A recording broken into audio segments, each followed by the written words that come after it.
The Stone Zone with legendary Republican strategist and political icon and pundit Roger Stone. Stone has served as a senior campaign aide to 3 Republican presidents. He is a New York Times best-selling author and a longtime friend and advisor of President Donald Trump. As an outspoken libertarian, Stone has appeared on thousands of broadcasts, spoken at countless venues, and lectured before the prestigious Oxford Political Union and the Cambridge Union Society. Due to his 4+ decades in the political and cultural arena, Stone has become a pop culture icon. And now, here's your host, Roger Stone.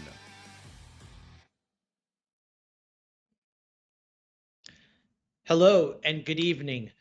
Welcome to another episode of the Stone Zone with Roger Stone. I am not Roger Stone. I am Mark Vargas, Newsmax columnist and editor-in-chief of Illinois Review, and I'll be your host for today. Roger will be back tomorrow, I can assure you, but we've got so many news stories and so many things we'd like to cover over the next hour. But what's the Stone Zone without a little bit of Roger Stone? We're going to play this 16-minute recent interview with Roger and Alec Lace. Check this out. All right, joining me now, Roger Stone. Welcome back to the Alec Lace Show. Alec, great to be with you as always. Well, it's the first time I'm getting a chance to speak with you since Trump won the election and since he's been inaugurated. So you obviously long time, been with Trump for a very long time. What was it like for you to see this finally happen, him get elected and then be there to see him inaugurated a second time? It could have been the second greatest day of my life, the first greatest day being the day I married my wife. This is it's a testimony, first of all, to him, to his resilience, to his persistence, to his strength, to his stamina, to his courage. I mean, this guy went through hell. He didn't just win an election. He beat a tsunami of outrageous lawfare against him. Let's be clear. They tried to break him financially, bankrupt him. They tried to keep him off the ballot in all 50 states. They tried to lock him up for invented crimes that didn't exist. And I can tell you, because I talk to him relatively often, there was not a single day that he was downhearted or that he was depressed or that he was not confident that he would win in the end. The guy is just a thoroughbred. He's a fighter. He's a warrior. He's a force of nature, and he will not be defeated. It's just not in his nature. We both know they cheated in the 2020 election. I'm sorry, but when more people vote in Philadelphia than are registered to vote, hey, CNN, that's proof of election fraud. So it was a great day. I guess it was a day of vindication for him.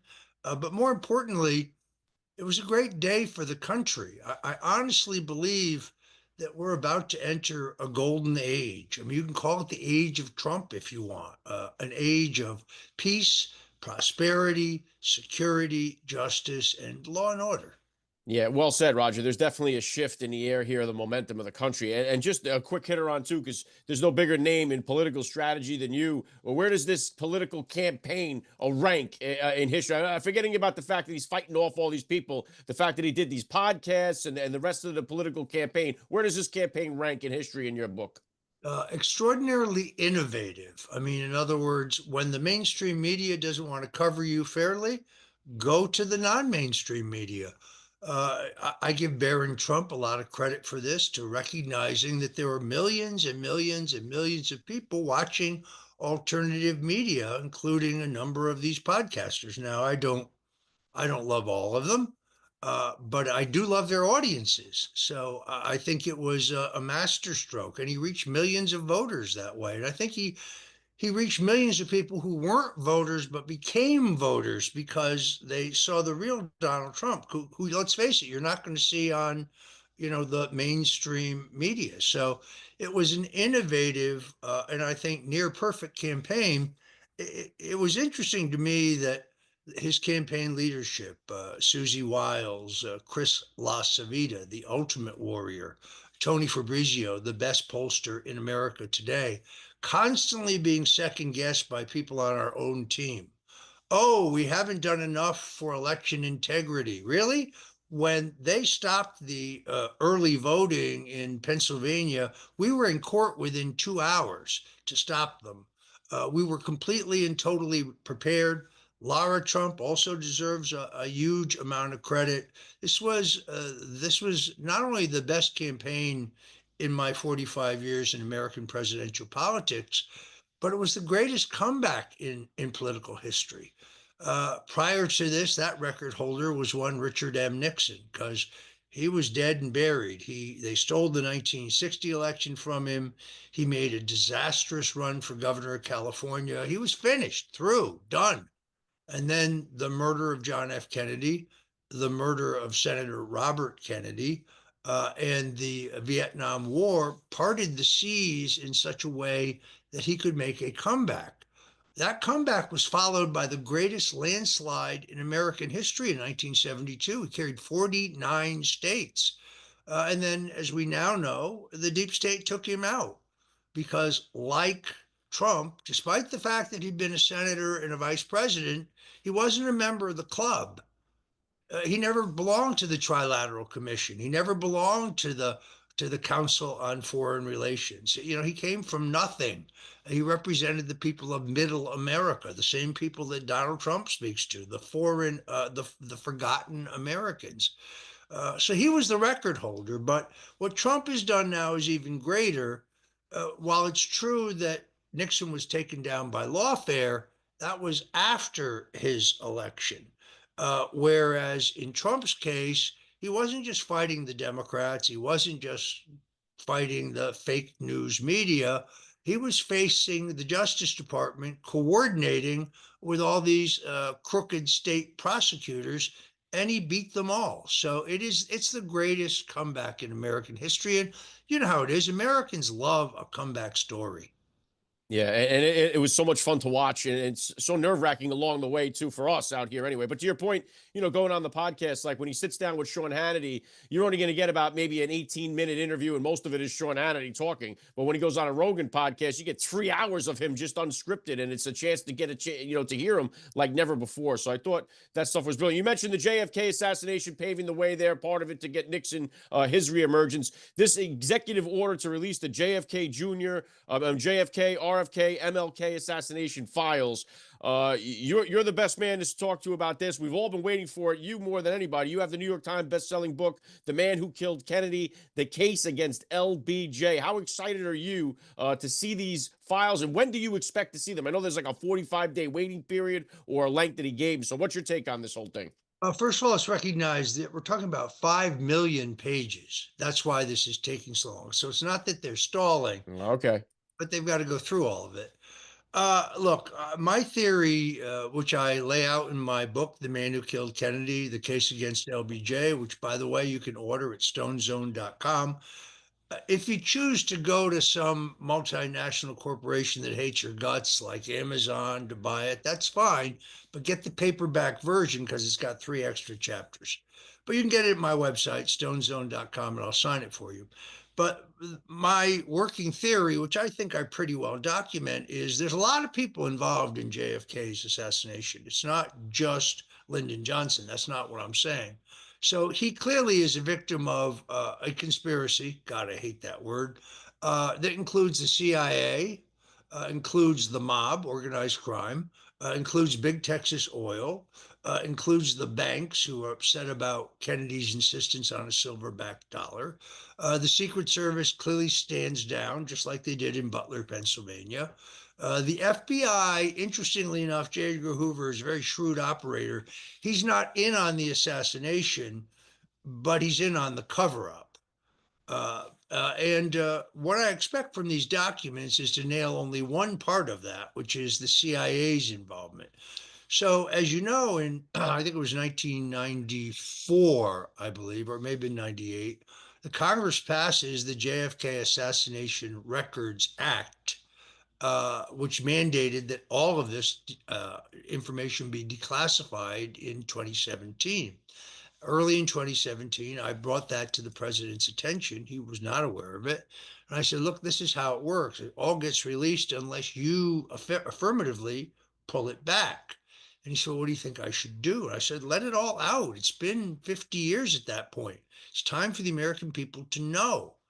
And he said, no, you're right. And then he released approximately 80% of it. We learned a lot of things, by the way.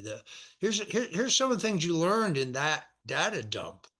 Uh, there's a memo from J. Edgar Hoover, the FBI director, to Lyndon Johnson, informing him that the KGB, according to our sources, had conducted their own investigation into the Kennedy assassination, and they concluded that LBJ did it. How about that? There's also a memo in there that indicates that Jacqueline Kennedy asked the French intelligence to conduct their own investigation. Guess who they figured out did it? That's right, Lyndon Baines Johnson. Uh, we found the 1099 from the FBI to one Lee Harvey Oswald, meaning he was on the FBI payroll. But wait a minute, they said they never heard of him or they had no connections to him. We found Lyndon Johnson's application to become a member of the Ku Klux Klan when he was in the House of Representatives. So we found out a lot of interesting things in the first data dump, but this data dump, when you take into consideration that it was Mike Pompeo of the CIA who convinced Trump not to release everything in 2017, I think that tells you everything you need to know. This puts the nail in the coffin of the CIA as to their involvement. Only 10 days ago, a new audio tape, I'm sure you heard it, in which Cliff Carter, the executive director of the Democrat National Committee under LBJ, his right-hand man, is speaking to Billy Sol Estes, a Johnson crony who later goes to jail, basically taking the rap for Johnson because Johnson, as Senate Majority Leader and Vice President, had delivered these multi-million-dollar fake agriculture contracts, and he was kicking back to Johnson. But there's a conversation now on audio tape. Alex Jones got to it before me, which is kind of sad because the guy who had it reached out to me, and somebody who worked for me said, no, I don't think Roger's interested, but it doesn't matter. It got out in public, and I love Alex Jones. He's a good friend. But you can hear the tape. I mean, Carter tells Sol Estes that Lyndon Johnson hired Malcolm Mac Wallace, who is the shooter from the 6th floor of the Texas School Book Depository building. P.S. Wallace's fingerprints are found on the window casing and on the cardboard boxes surrounding the window. 6 different eyewitnesses describe a man who meets the description of Wallace standing in the window, heavy set, balding, with glasses, middle-aged, wearing a tan jacket and light-colored slacks. That's not Lee Harvey Oswald. He was wearing a T-shirt. He was 28 years old. So Wallace is one of multiple shooters. There are multiple shooters. As you may know, Paramount Pictures recently came out with a documentary entitled What the Parkland Doctors Saw, when President Kennedy was taken to Parkland Hospital. He was attended by 10 doctors, 9 of whom are actually still alive, and they all said they saw wounds in the president consistent with his being shot from the front and the back, meaning multiple shooters, meaning a conspiracy. But in terms of these documents, this is going to put the final nail in the coffin of the CIA in terms of their involvement. And it's about time. In the case of RFK, this is pretty clear. Bobby Kennedy's a good friend of mine. He was a friend of mine before he ran for president. He is absolutely right. The autopsy conducted by Thomas Noguchi, the very famous coroner for LA County, says that Robert Kennedy was killed by 2 point-blank shots to the left rear temple here. But Sirhan's always in front of Kennedy. He's never behind him. And the 4 shots that he got off, the 8 shots that he got off are all accounted for. None of them hit Kennedy. So we haven't been told the truth about that. I think we know who the shooter is. He is a security guard who had only recently been hired and then immediately after the assassination disappears and goes back to the Philippines where he's from. And in the case of Martin Luther King, um, as you know, the FBI had him under surveillance. By the way, it was Attorney General Robert Kennedy who approved those wiretaps.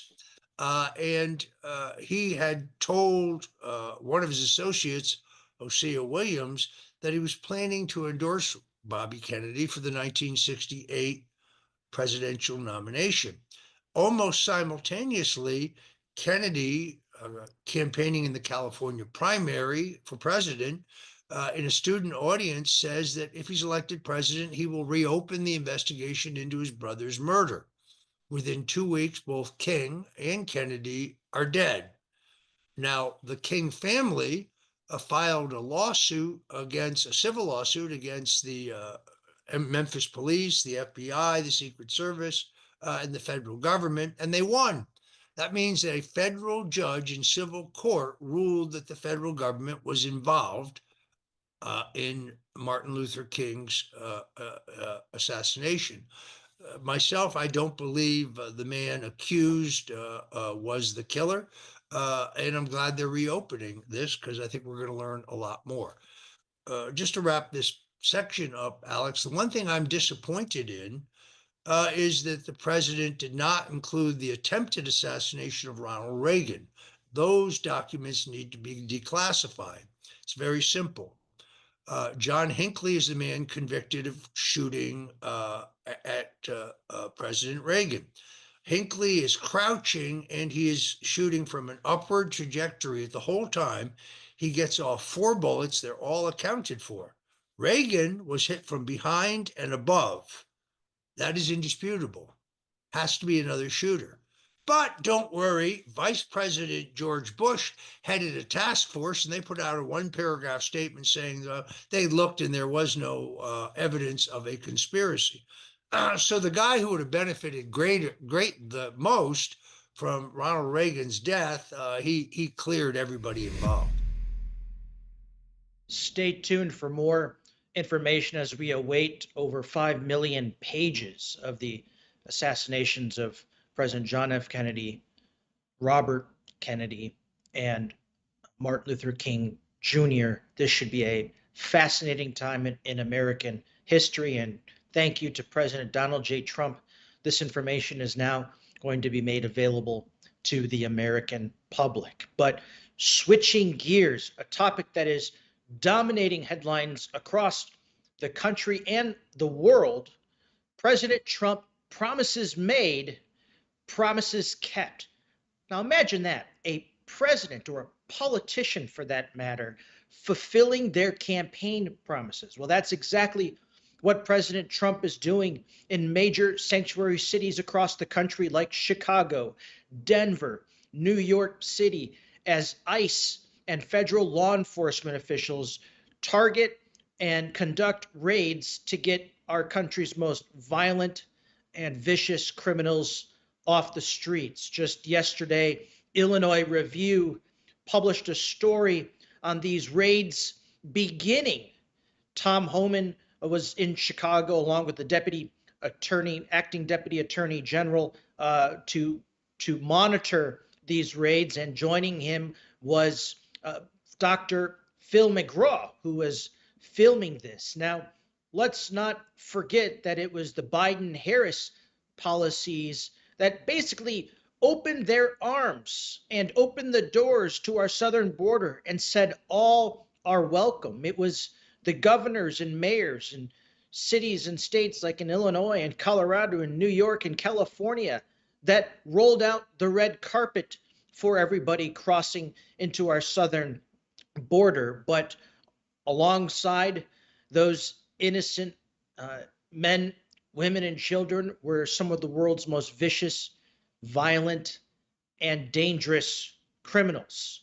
Let's throw up this story, the headline here on Illinois Review. But Tom Homan declared on Sunday night in Chicago, ICE saved children today.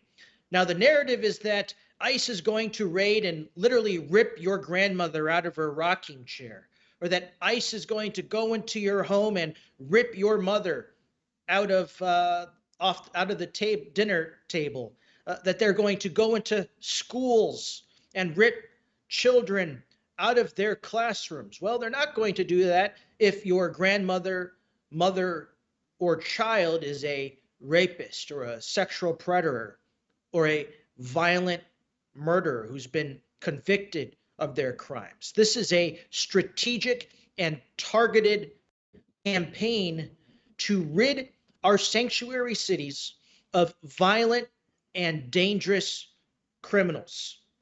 What the mainstream media and these political leaders, Democratic leaders in these sanctuary cities and sanctuary states are not talking about is the fact that children have been saved.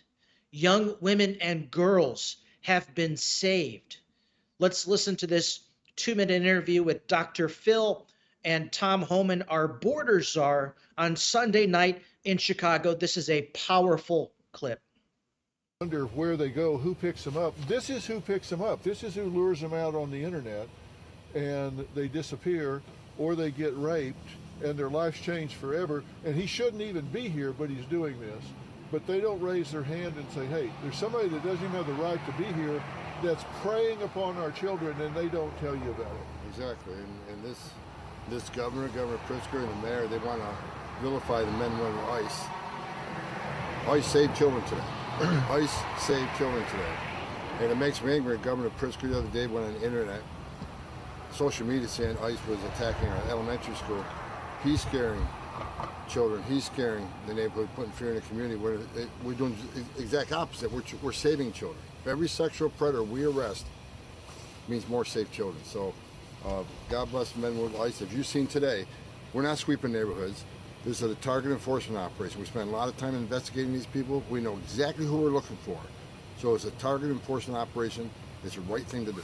Well, let's talk about how methodical this was, because you guys had this man, this monster on the list, and they've been sitting on this guy for 2 or 3 days to try to get where he was and his pattern, and you were actually able to ping his cell phone and get him on the move so he could be picked up on the street rather than if he got to his dwelling, wherever that is, and got behind a closed door, then he could have sat there and you didn't have the right to go in and get him if he sits behind that door, right? Not without a criminal arrest warrant, but that's exactly the point. He could have been arrested at a county jail, in the safety and security of county jail, by one officer. Right. But we spent hundreds of hours to investigate him, try to find out where he is, and we did find him. It takes a whole team for officer safety to arrest him. Right. It's not efficient. We could arrest many more criminals if you let us in the jail. It's just a lot harder to find these guys out in the public. These guys don't want to be found. They're in the wind. It takes a lot of investigative work to find them. Let us in the jail. Don't let them hit the street. It saves officers time, it's safer for the community, it's safer for the alien, it's safer for the officer. But spending hundreds of hours of investigation to find this guy when we could have got him in 5 minutes at the Cook County Jail. Okay, tell me, Dr. Phil and Tom Homan are exactly right. These are not men. These are not pillars in the community. These are monsters. Monsters that have been allowed to freely walk in to our country via our southern border, and to walk amongst our communities, our tourists, visitors, friends, family, and yes, our children. But when I say monsters, I mean these are monsters. Let's take a look at this headline here in the New York Post about a man, illegal migrant, paroled after beating his wife to death in front of their son. He is picked up in an ICE raid. These are the types of dangerous individuals that are already here in our country. These individuals are here because of the Biden-Harris immigration policies of open borders. This is why leaders in other dangerous countries, leaders like in Venezuela and other Central American countries are proclaiming to their people that our crime rates have gone down. Why? Because they've emptied their jails and prisons. They've emptied their mental health institutions and put them on buses and sent them into the United States via our southern border. So while they proclaim that their crime rates have dropped, we're seeing crime rates increase in sanctuary cities. In Chicago alone, over the last 2 years, Chicago police have seen an 11,000% increase in arrests of Venezuelans over the last couple of years. 11,000% increase. Again, these are not men, these are monsters. And thanks to President Trump and promises made, promises kept, they are targeting these individuals and ridding them, arresting them, and putting them back on a plane and sending them back to where they belong. That's their country, because they never should have been here in the first place. We're also learning that just yesterday, Congress is summoning the mayors of these sanctuary cities. Mayor like Chicago's Mayor Brandon Johnson, New York City's mayor, Denver's mayor, and they want to ask them questions about their defiance of federal law and allowing, again, these violent and vicious and dangerous criminals to freely roam their states, their cities, putting innocent lives in grave danger. It's important that they appear before Congress, the Government Oversight Committee, and answer these critical questions, because the American people deserve to know. The citizens in their cities deserve to know the answers. Why they've opened up their arms and rolled out the red carpet and not only provided health care, but money for food and clothing and shelter, and reprioritized living accommodations, and put our own residents, veterans, single moms who are victims of domestic abuse, put them at the end of the line, and instead allowed the migrants preferential treatment to get homes. They need to answer these questions. What's so interesting is that Illinois Governor J.B. Pritzker, who welcomed these migrants into his city, is now saying, let's send the dangerous ones back home. Let's take a look at this quick clip. Well, let me start by being clear that when we're talking about violent criminals who've been convicted and who are undocumented, we don't want them in our state. We want them out of the country. We hope they do get deported. And if that's who they're picking up, we're all for it.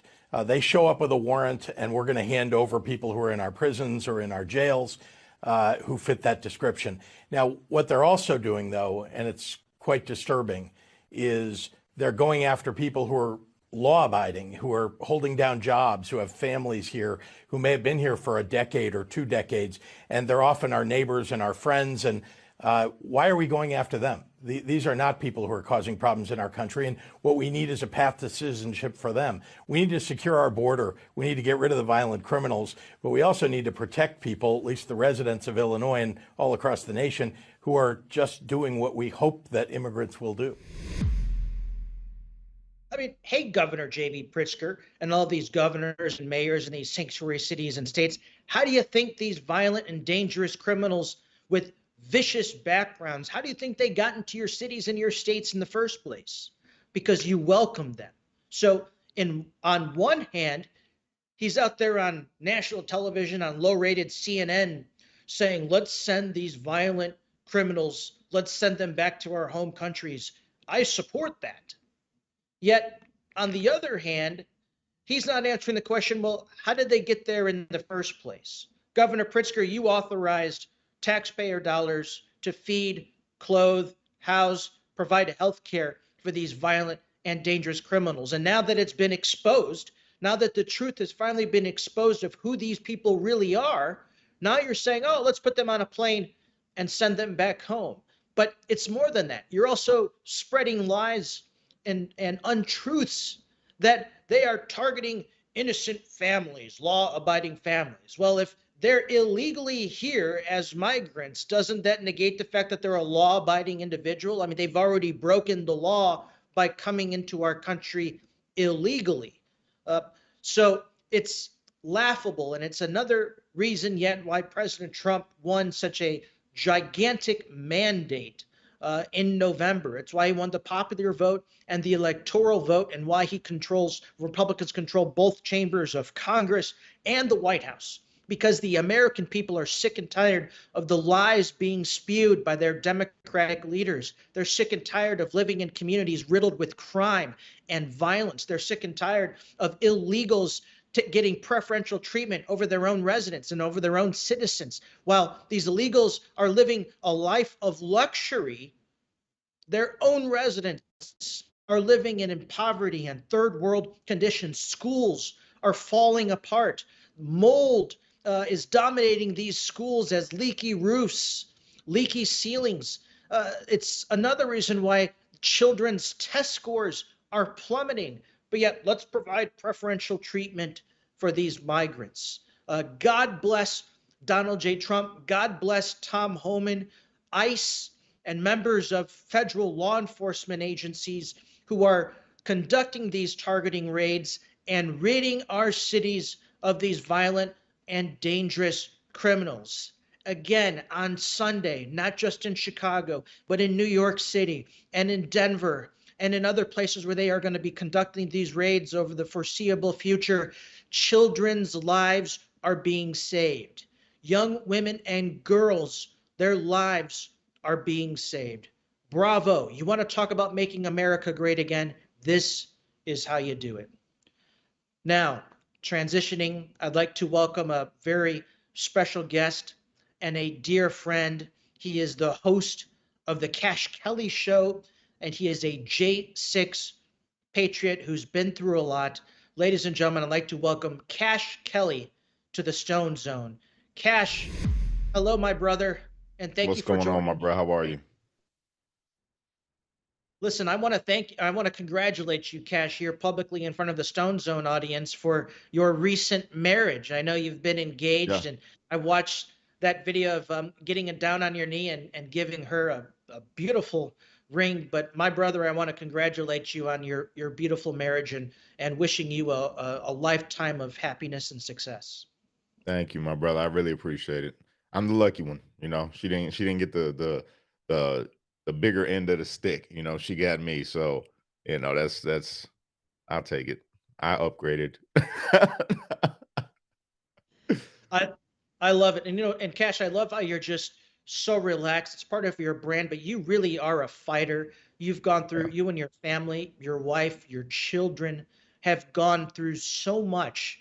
We saw that on day one of President Trump's administration, he pardoned and commuted sentences of those that were in and around and near the Capitol on January 6th. Tell us your story just to review this again of the living hell that you and your family have gone through over the last several years, and what President Trump has campaigned on. Promises made, promises kept. Those like you are beginning to see relief because of his executive actions. Yeah, definitely. Shout out to President Trump. Thank God for President Trump. You know, I've been on here before and talked about the treatment that we all endured inside of DC DOC, but I guess the biggest, hardest part for me was just being away from my family. And the best part about these pardons isn't the fact that, you know, we got a pardon and our records, potentially most people's records, are cleared. It was the fact for me that all the brothers that I was locked up with that got 14 years, 10 years, 20 years, all of them got to go home because some of them they couldn't see the light at the end of the tunnel. You know, I had got out in February of 24, right? But there were brothers, man, that I had got really close with that they could not see the light at the end of the tunnel. They had a real long stretch. They weren't even halfway done with their sentence before this pardon. So, yeah, we went through hell, you know, for sure. My family went through hell just being away, me being away from my children. It was rough, but the biggest part of this, the greatest thing, the thing that put a real smile on my face wasn't even the fact that I got the pardon. It was literally the part where all these brothers got to come home, and I got to see countless videos of them reconnecting with their families the same way that I did, and they didn't have to wait. So that was the greatest thing for me.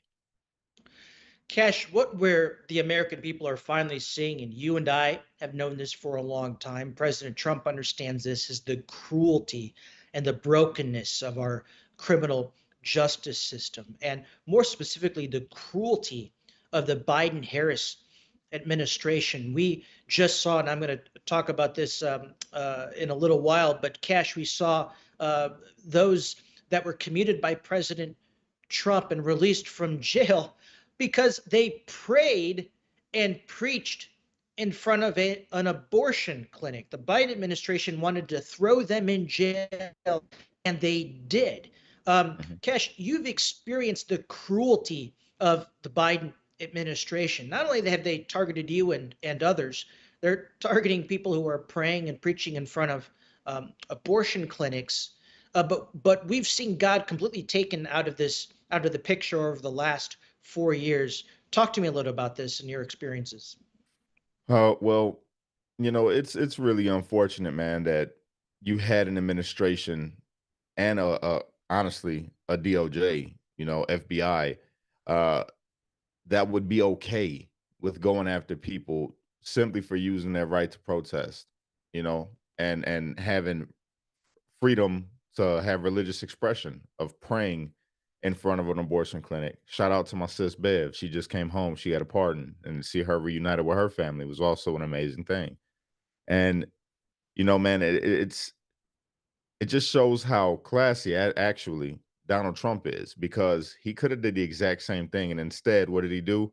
He signed an executive order saying that they will never be able to do this to somebody else ever again. You can't persecute your political opponents. And I know we weren't running for office or anything like that, but we were political opposition, and we were persecuted simply because we were Trump supporters. People are persecuted for praying in front of an abortion clinic, not because they're praying in front of an abortion clinic, because of who they're praying to. You didn't see any Muslims get arrested for praying in front of an abortion clinic. It was all Christians. So it's disgusting. It's very disgusting. But again, we are headed into the golden age of America. Shout out to Donald Trump, uh, literally making America great again. So I'm all for it. I'm all for it. I'm game. Cash, it's again my sincere apologies for what you and your family have experienced, but you just talked about this new golden age is upon us, and let's put J6 in that. Let's put that behind you. How do we help? What can we do to help make America great again? What are your plans here for the future to use the experience that the horrific experience that you and your family and others have gone through?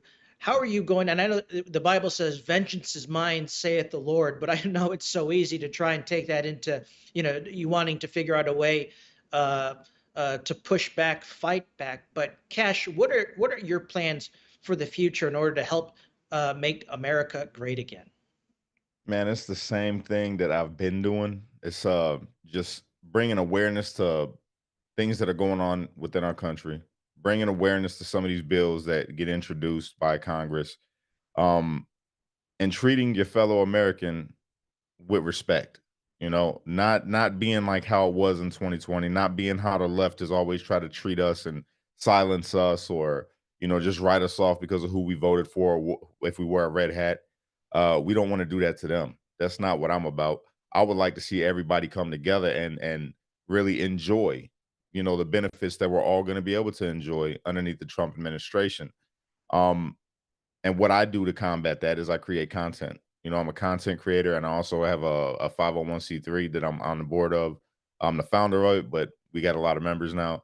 And it's geared towards keeping kids, out the streets, away from gangs, away from drugs, and just spending time, giving back to the community. And I feel that that's one of the best ways that we can do it. And not to veer off of topic, it's actually on topic with what you were talking about before I got on here, when you were talking about illegal immigration. I want everybody to recognize that word. No, we're not against immigrants. Nobody here is against immigrants. And if you look into what they're doing in Chicago, they're going after violent criminals. They're not going after people that are, just regular people trying to make it and want to take part in the American dream, that maybe they messed up and came through the wrong way. They're going after people that are violent criminals. I want everybody to understand that. They're going after violent, illegal aliens, not going after just illegal aliens, violent criminal illegal aliens.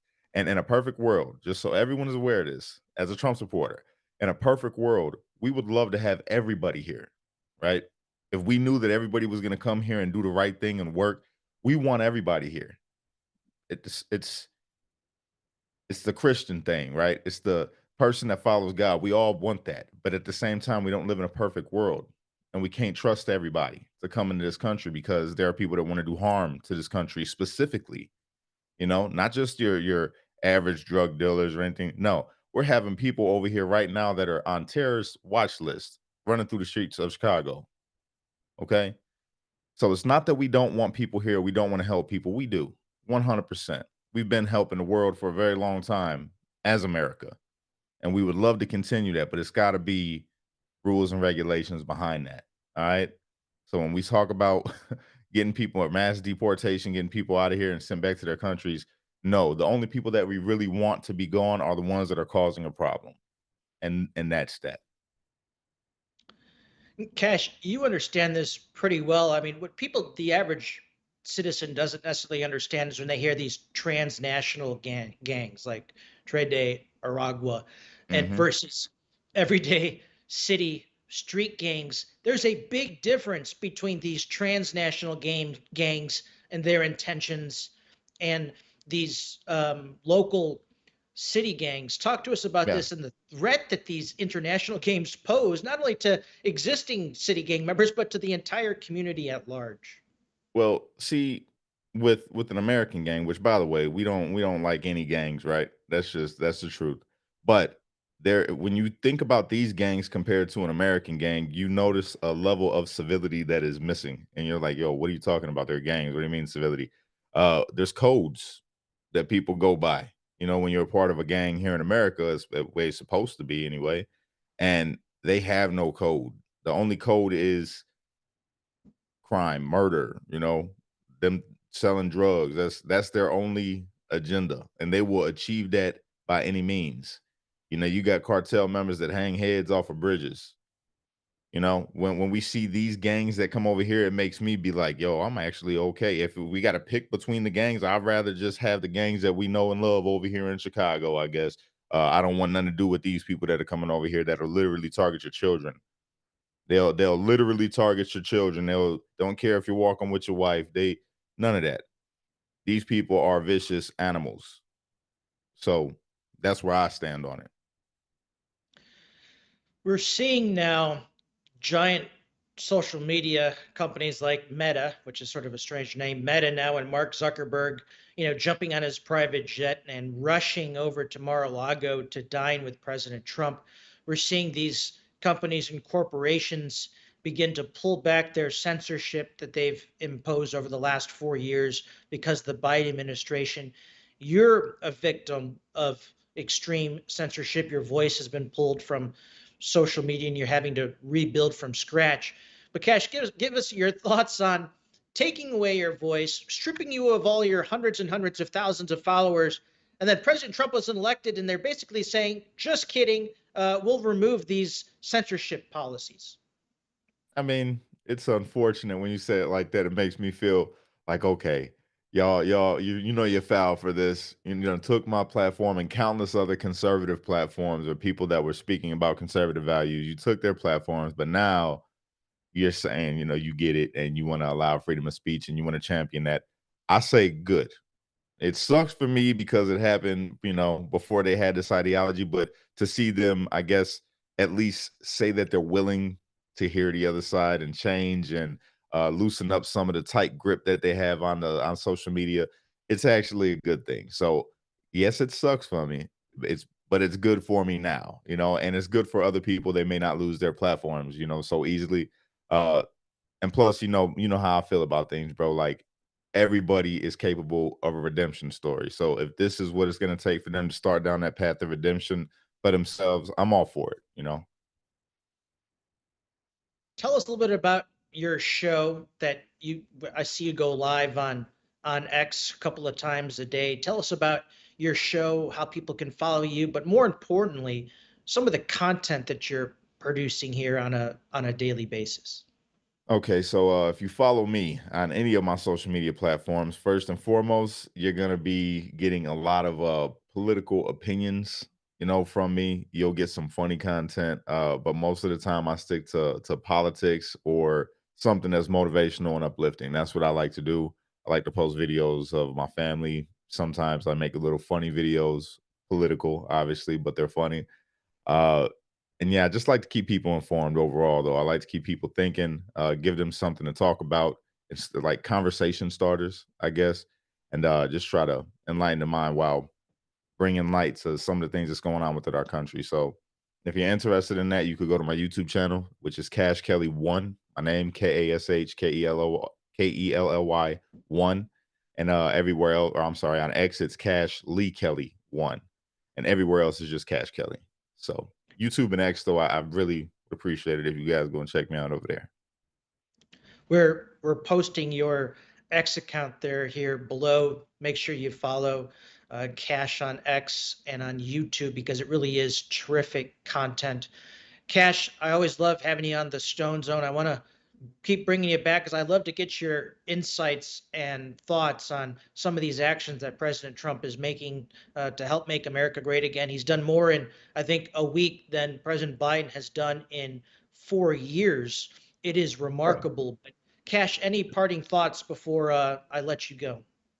No, man, I just want to say, America, we got to stick together, man. We have to stick together. It don't matter what color you are. It don't matter your religious belief, your political ideology. None of that matters. We have to stick together, man. If we're gonna take our country to a new height and really enter into this golden age, then I really feel it's important for us to hear each other out and listen to each other and then come up with solutions to some of the problems that we have in this country that are dividing us and just give a little more grace to each other, man. At the end of the day, we got to give a little bit of more grace to each other. And brother, I appreciate you for having me on. I am so sorry. I'll probably look dead to the world. I got my coffee right here, but I have a newborn baby, everybody, and Kimmy keeps me up. I didn't go to sleep until 7:30 this morning, so I'm like dead to the world. But brother, I really appreciate you. Thank you for giving me a platform with you. And thank you everybody that's tuned in. Thank you for everybody that's going to end up following, the pages. I appreciate you. Our honor. Kash Kelly, get a little bit of rest. We'll have you back here on the Stone Zone again real soon. Ladies and gentlemen, that's Kash Kelly, J6 Patriot, and overall great American. Follow him. His content is terrific. Well, in our last 12 minutes here on the Stone Zone, and again, I promise you, Roger will be back tomorrow. But I'd like to talk about and we're going to throw up this article. Over 17,000 physicians allegedly signed a petition opposing Robert F. Kennedy Jr.'s nomination to be Secretary of Health and Human Services. This is a CBS News report, and it was picked up by other mainstream media outlets because they jumped all over this. 17,000 physicians oppose RFK Jr. But what we've learned, ladies and gentlemen, thanks to Jillian Michaels, who debunked this is a total lie. This is about a 4-minute clip, but I think it's important for you to listen to this entire clip. This is what the progressive left and the Democrats are doing. Once again, they deceived Americans that Joe Biden is completely healthy. Remember, Kamala Harris said, you don't see Joe Biden when I see him in the Situation Room when there are no cameras. The decisions that he's making, how quick he is on his feet, that was a lie. That Kamala Harris could beat Donald Trump, that was a lie. That Joe Biden could beat Donald Trump, that was a lie. That Joe Biden was completely healthy, that was a lie. Now they're saying 17,000 physicians signed a letter opposing RFK Jr.'s nomination. Guess what? That's a lie too. Watch this clip. In anticipation of RFK's confirmation hearings next week, I'm already starting to notice more baloney in the zeitgeist. And there's one that I want to address in particular because it would seem unbelievably credible. This I'm referring to is the letter supposedly signed by 17,000 doctors that was organized by the Committee to Protect Healthcare, which would seem pretty credible, right?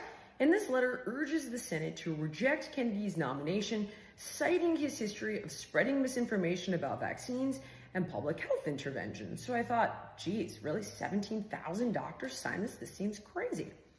So I clicked on the letter, and guess what? I signed it twice. One says Dr. Fake, and one says Dr. BS. See for yourself. Anybody, anywhere, can sign this supposed letter repeatedly.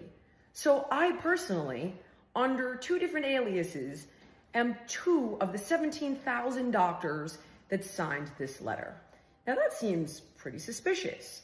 So I wondered, well, who funds the CTP, the Committee to Protect Healthcare? Because they claim that they don't accept donations from pharmaceutical companies, insurance companies, or other for-profit healthcare corporations, and rely instead on support from medical professionals and advocates. Advocates.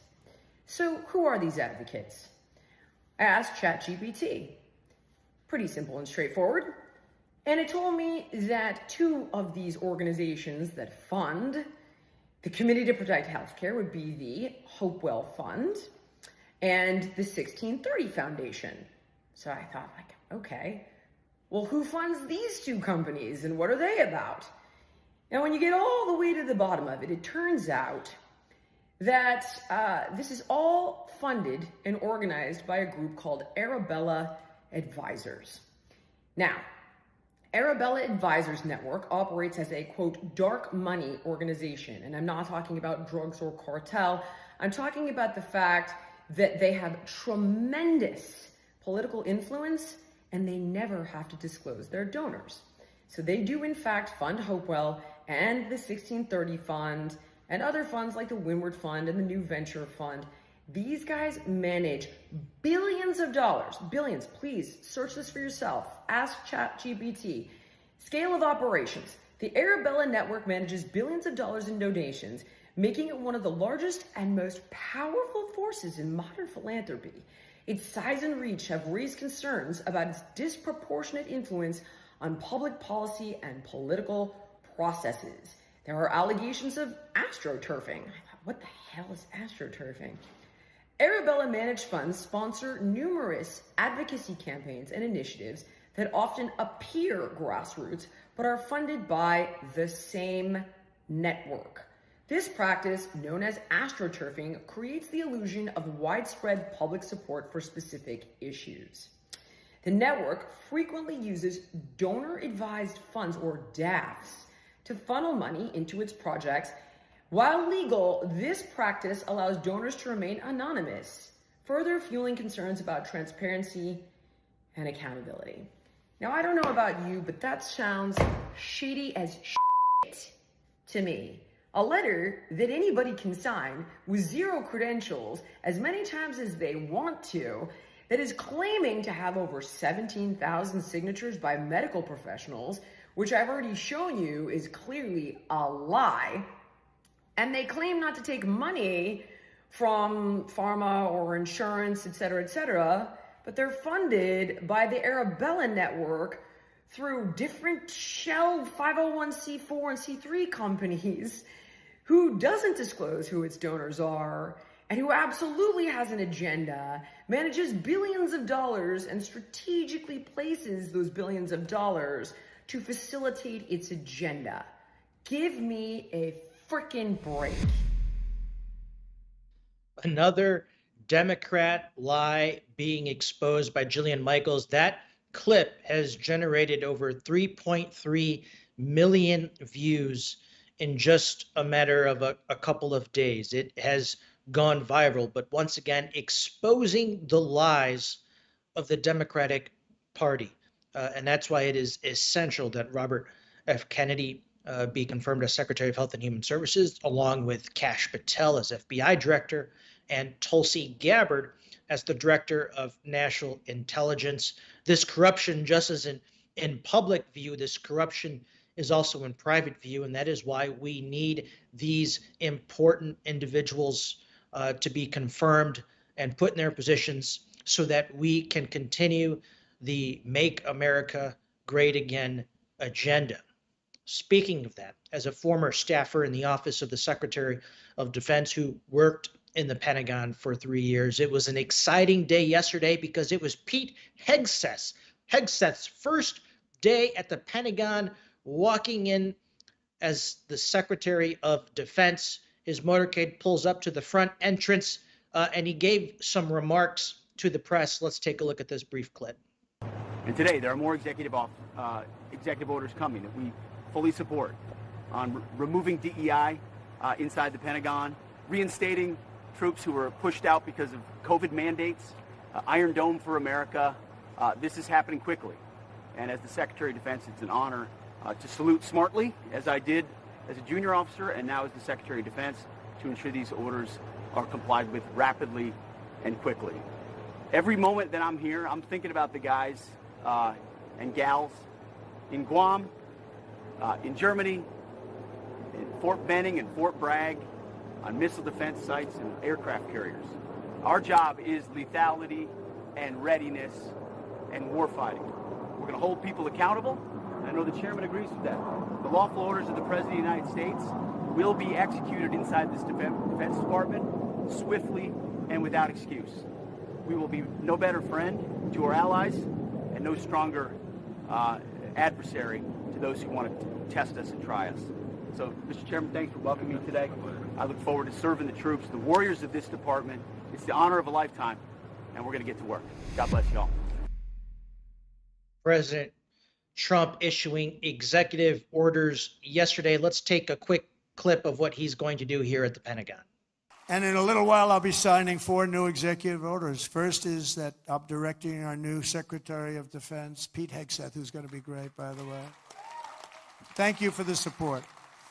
Thank you very much for the support. You really did support him greatly. I think he's going to be fantastic. I know him very well. I think he's going to be fantastic. He's what we need to immediately begin the construction of a state-of-the-art Iron Dome missile defense shield, which will be able to protect Americans. You know, we protect other countries, but we don't protect ourselves. And when Ronald Reagan wanted to do it many years ago, luckily we didn't. We didn't have the technology then. It was a concept, but we didn't. And now we have phenomenal technology. You see that with Israel, where out of 319 rockets, they knocked down just about every one of them. So I think the United States is entitled to that, and everything will be made right here in the USA, 100%. And next, to ensure that we have the most lethal fighting force in the world, we will get transgender ideology the hell out of our military. It's going to be gone. In addition, we will stop our service members from being indoctrinated with radical left ideologies such as critical race theory. We're going to stop it. It's already been stopped. It's already been halted, totally halted. And finally, we will offer full reinstatement to any service member who was expelled from the armed forces due to the COVID vaccine mandate. And we will restore them to their former rank with full pay. The golden age is upon us. Lastly, Jim Acosta, that low-rated CNN anchor, is leaving CNN because of their very low ratings. If you remember, Trump supporters chanted, "Go home, Jim." Well, apparently he finally is going home. Let's watch this 30-second clip. For the man who wants to be the governor of South Carolina for another 4 years, that is Henry McMaster. And as you can hear behind me, Wolf, the crowd is very fired up. We have about a couple thousand people in this room so far. They are letting the press corps here know exactly how they feel about what we're doing here, Wolf. I can't hear you anymore. What's that? Tell the truth, Jim. I will. You got it. I will.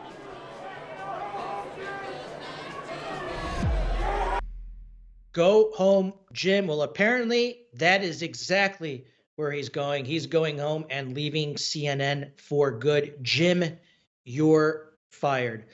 That wraps up today's episode of the Stone Zone. Roger will be back with you tomorrow. Thank you for watching.